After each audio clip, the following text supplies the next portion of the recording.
इस press conference में वक्फ बोर्ड के मेंबर ऑफ पार्लियामेंट मोहतरम इंचार्ज साहब, दूसरे वक्फ बोर्ड के honourable member, Rajya Sabha member Fauzia madam, Sameer Kazi साहब, मौलाना अतर साहब, हसन शाकिर साहब, सीओ तहसीलदार साहब, लांबे साहब और सभी मेरे प्रेस के साथियों, सबसे पहले मैं आपका स्वागत करता हूँ। थोड़ा आने में हमको देरी हो गई, इसलिए माफ़ी भी चाहता हूँ। आप जानते हैं कि पिछले 3 दिन से वक्फ बोर्ड की 28-29 को हेयरिंग हुई है। 28 को करीब हमने 35 मैटर सुने और 29 तारीख को हमने 31 मैटर सुने। ये अलग अलग सेक्शन के मैटर थे, चेंज रिपोर्ट के थे, स्कीम फ्रेम करने के थे, सेक्शन 36 के रजिस्ट्रेशन करने के थे और 1-2 मैटर अत्यात एक्ट के भी थे। तो ये सारे मैटर सुनने के बाद में करीब इसमें से हमने 80% मैटर क्लोज फॉर ऑर्डर किए हैं, यानी बोर्ड ने फाइनल हेयरिंग ली है और अब आने वाली मीटिंगों में इसके ऊपर हम जल्द से जल्द डिसीजन लेने जा रहे हैं। FIR करने के लिए हमने रेजोल्यूशन लिया है। और आपको मैं खास बात बताना चाहता हूँ, ये 2 दिन पहले नांदेड़ के कलेक्टर ने एक ऑर्डर की है जहाँ पे गैर जरूरी कब्जा किया गया था। यतीम शाह जो ट्रस्ट था, वहाँ पर किसी ने कब्जा किया था, तो कलेक्टर ने पुलिस के प्रोटेक्शन में वो हटाने के लिए ऑर्डर की है और वो हम उसके ऊपर जल्द से जल्द काम करने जा रहे हैं। हमारे सीओ साहब ने बहुत उसमें अच्छी भूमिका निभाई, कलेक्टर को लेटर लिखा और कलेक्टर ने ऑर्डर की है। तो कहने का मकसद ये है कि वक्फ बोर्ड ने भी तय किया है, जहाँ जहाँ भी इंकरेजमेंट किया गया है, जहाँ भी गैर जरूरी लोगों ने कब्जा करके रखा है, उनके कार्रवाई करने के लिए हमारे सभी मेंबरान इसके बारे में बिल्कुल पूरी तरह से लगे हैं। और सीओ साहब हमारे फुल टाइम दे रहे हैं, डिप्टी सीओ जुनेद साहब काम कर रहे हैं। तो हमने ये तय किया है कि अब किसी का भी गैर जरूरी पोजीशन, इलीगल पोजीशन हम बर्दाश्त करने वाले नहीं हैं। और हम कुछ स्कीमें लाने जा रहे हैं। इसमें खास तौर पे आज हमारी चर्चा हुई है कि बच्चों को वक्फ बोर्ड के तरफ से कुछ स्कॉलरशिप दे सकते क्या, इसके बारे में हम स्कीम फ्रेम करने की कोशिश कर रहे हैं और आने वाले मीटिंग में हम इसके ऊपर जल्द से जल्द निर्णय लेने जा रहे हैं। आप जानते हैं वक्फ बोर्ड जब से बना, पहली बार हिस्ट्री में रिक्रूटमेंट ड्राइव शुरू हुआ है। 60 लोगों की पहले फेज में हम भर्ती करने जा रहे हैं, जिसकी एड भी फ्लोट होगी। 5 सितंबर तक उसका फॉर्म भरने का आखिरी वक्त है। तो उम्मीद करते हैं कि हर जगह डिस्ट्रिक्ट वक्फ ऑफिस में अब पूरा स्टाफ काम करेगा और पूरी ताकत से वक्फ बोर्ड के पास जो मैन पावर की कमी थी, इस ड्राइव की वजह से वो जल्द से जल्द दूर होने जा रही है। और हमारे जो लैंड है उसको जिस तरह से डेवलप किया जाए, उसमें रीडेवलपमेंट की कोई प्रपोजल है उसको कैसे सैंक्शन किया जाए, जो लैंड खाली पड़े उसको लीज पे कम्युनिटी के काम के लिए कैसा दिया जाए, इसके बारे में सब बोर्ड मेंबर हम उसके ऊपर काम कर रहे हैं और इंशाल्लाह बहुत जल्द इसके नतीजे आपको दिखने वाले हैं। और अगर अब मैं रिक्वेस्ट करता हूं ऑनरेबल दोनों मेंबर ऑफ पार्लियामेंट से, वो भी आपको संबोधित करें। बनाया जा रहा है ताकि जो काम गवर्नमेंट के पास हमारे ज़्यादा तेज़ी से तेज़ रफ्तार से बढ़ाने की ज़रूरत है, वहाँ से वो काम हो और उस एरिया के जो भी इश्यूज है लैंड के, वो डील कर सकें। 2 फ्रंट्स पे हम लोगों ने काम करना शुरू किया है तेज़ी से। एक तो ये कि वक्फ बोर्ड की इनकम बढ़े और लीज रूल्स के हिसाब से हम लोगों ने नोटिस दिए हैं, करीब कुछ 13,000 लोगों को नोटिस गए हैं, टेनेंट्स को। तो जो पैसा अगर वक्फ बोर्ड को आना शुरू होता है, बढ़ता है, तो वक्फ बोर्ड भी बहुत सारे स्कीम्स बनवा सकता है। गरीबों के, हमारे पेश इमाम है, हमारे बेवाएँ हैं, बच्चे हैं, इन सब के लिए स्कीम्स बना सकते हैं हम लोग, अगर हमारे पास रेवेन्यू बढ़ा। तो रेवेन्यू बढ़ाने का काम हुआ है और इस साल हमारा रेवेन्यू बाकायदा बहुत अच्छे पैमाने पर बढ़ा है। तो ये पहली हमारी सक्सेस है कि हम अपने रेवेन्यू बढ़ाने में सक्सेसफुल हुए हैं और ये तेज़ रफ्तार से हम बढ़ाते रहेंगे।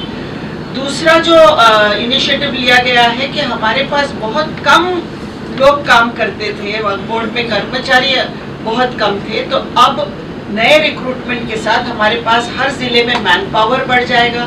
तो इलीगल जहाँ इंक्रोचमेंट्स है और कोई बेच रहा है, कोई गलत काम हो रहे हैं, तो ये मैन पावर की वजह से इसकी मालूमात जल्दी से आ सकती है हमारे पास और उस पर अमल करने के लिए बहुत बड़ी यंत्रणा शुरू हो सकती है। इसके अलावा डेवलपमेंट के लिए, जैसे अभी इम्तियाज जलील साहब ने कहा कि जो ज़मीनें खाली पड़ी हैं उस पर डेवलपमेंट के प्रोजेक्ट्स आए हैं। इसके लिए सबसे पहली शुरुआत हमने परभनी से की है, जहां पर तुराबुल हक जो दरगाह है उस दरगाह का एक प्रोजेक्ट हमने यहाँ सबमिट किया है। आज की मीटिंग में वो डिस्कस हुई है।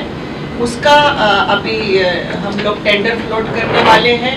वहाँ पर दूसरा एक प्रोजेक्ट है उस्मानिया मस्जिद का, तो उसके लिए भी वो डेवलपमेंट प्रोजेक्ट के जो ज़मीन पर कोई केस नहीं है, ऐसी ज़मीन हमने तलाश की है और उस पर डेवलपमेंट का काम होगा। इसके अलावा जहाँ जहाँ भी हमारे पास फ्री ऑफ इनकम्पेरिजन ऐसे ज़मीन अगर मिलती है, लैंड्स मिलते हैं, तो उस पर भी डेवलपमेंट किया जाएगा, उसकी लीज की जाएगी। तो मैं चाहती हूँ कि ज़्यादा से ज़्यादा लोग कुछ बनाना है अगर वक्फ बोर्ड की ज़मीन पर, तो वो लीज के लिए हमारे पास अगर अप्लाई करते हैं तो उसको हम फेवरेबली कंसिडर करेंगे। अगर वो कोई स्कूल है, हॉस्पिटल है या कोई खिदमत का काम अगर उसके ज़रिए से हो सकता है और वो लीज पर कोई लेकर चलाना चाहता है, तो उसके लिए भी हम लोग फेवरेबली कंसिडर करेंगे। और जल्दी से जल्दी 30 साल की लीज है तो गवर्नमेंट के पास से मंजूर करा के लाना पड़ेगा, 3 साल की लीज है तो वो बोर्ड को ही अधिकार है। तो ये भी आज के बोर्ड मीटिंग में चर्चा हुई है। तो बहुत सारे हम लोग बहुत एंथुसियाज्म के साथ, उत्साह के साथ सब मेंबर्स ये कोशिश कर रहे हैं कि आज तक जो अड़थड़े थे वक्फ बोर्ड में उसको कैसे दूर किया जाए, हमारी इनकम कैसी बढ़ाई जाए और डेवलपमेंट प्रोग्राम्स किस तरह किए जाए। और जो लोग चोरी चकारी कर रहे हैं, जो लोग गलत काम कर रहे हैं, उन पर भी बहुत सख्ती से एक्शन लेने के लिए सीओ साहब इनिशिएटिव ले रहे हैं। बहुत सारे संस्थाओं को नोटिस चली गई हैं और जहां भी एनक्रोचमेंट हो रहा है, इलीगल सेल हो रहा है, जो काम इलीगल है उसके लिए भी सख्त कदम उठाने की शुरुआत भी की गई है और उसमें तेज रफ्तार से आगे बढ़ रहे हैं। क्या प्रोसीजर होना चाहिए? तो अभी हमने चेकलिस्ट किया है, एक स्टैंडर्ड ऑपरेटिंग प्रोसीजर हमने आइडेंटिफाई किया है और वो प्रोसीजर फॉलो करके रिजर्व प्राइस कैलकुलेशन होता है रेडी रेकनर के 2.5% इफ इट इज कमर्शियल और कमर्शियल पर्पस या रेसिडेंशियल पर्पस के लिए, और एजुकेशनल और चैरिटेबल पर्पस के लिए है तो 1% उसका रिजर्व प्राइस होना चाहिए, दैट इज कीमान बोली। उसके बाद ओपन टेंडर होगा, जो हाईएस्ट बिडर रहेगा उसको मिलेगा। और अभी फौजिया खान मैडम ने भी बताया है कि हमारा अभी इसके बाद हर एक डिस्ट्रिक्ट ऑफिसर के पास पूरा रिकॉर्ड रहेगा कि किसकी लीज कब खत्म हो रही है, और लीज खत्म होने से पहले हमारा पूरा एडमिनिस्ट्रेशन वो उसका रिन्यूअल या फ्रेश टेंडर करने का प्रोसीजर है। तो अभी वो जमाना चला गया जब एक बार लीज पे ले लो और वैसे ही बैठो, ऐसा होगा नहीं। इंशाल्लाह हमारे पास काफ़ी रिक्रूटमेंट करके नए ऑफिसर्स आएंगे, ट्रेंड ऑफिसर्स आएंगे और हमारी जितने भी प्रॉपर्टीज वर्क प्रॉपर्टीज है लीज पे दी गई है उसका प्रॉपर एडमिनिस्ट्रेशन किया जाएगा। अभी ये पूरे प्रोसीजर फॉलो करके आज वक्फ बोर्ड ने 20 डिस्ट्रिक्ट में 30 प्रॉपर्टीज में लीज करने का सैंक्शन दिया है and the entire process which is there in the law that has been followed. तो ये जो प्रोसेस अगर फॉलो हो जाएगा, एक बार उनको लीज पे दिया जाएगा और उसके बाद उनको हम कॉन्स्टेंटली प्रोएक्टिवली, अभी जो है आपने जैसे बोला कि जो पुराने इदारे हैं, तो हमने एक लेटर इशू किया है सब डिस्ट्रिक्ट ऑफिसर्स को कि वो अभी कैसा होता है कि पहले ऐसे होता था कि जब कंप्लेंट आएगी तब एक्शन इनिशिएट हो जाती है। अभी district officer proactively actions initiate करेंगे। जितने भी बड़े बड़े मिनिमम 5 प्रपोजल्स लीज रूल्स के मुताबिक सर्वे करके यहाँ पे सीओ ऑफिस में वो होना चाहिए। इसका मतलब अगर अपने 10 डिस्ट्रिक्ट ऑफिसर काम कर रहे हैं तो हर महीने 50 प्रपोजल्स आएंगे जहाँ पे हम प्रोएक्टिवली काम करेंगे। कंप्लेंट्स आ रही है वो तो अलग चीज़ है, लेकिन प्रोएक्टिवली हम लीज के मैटर्स में we will ensure, board is going to ensure that lease rules are being followed in letter and spirit.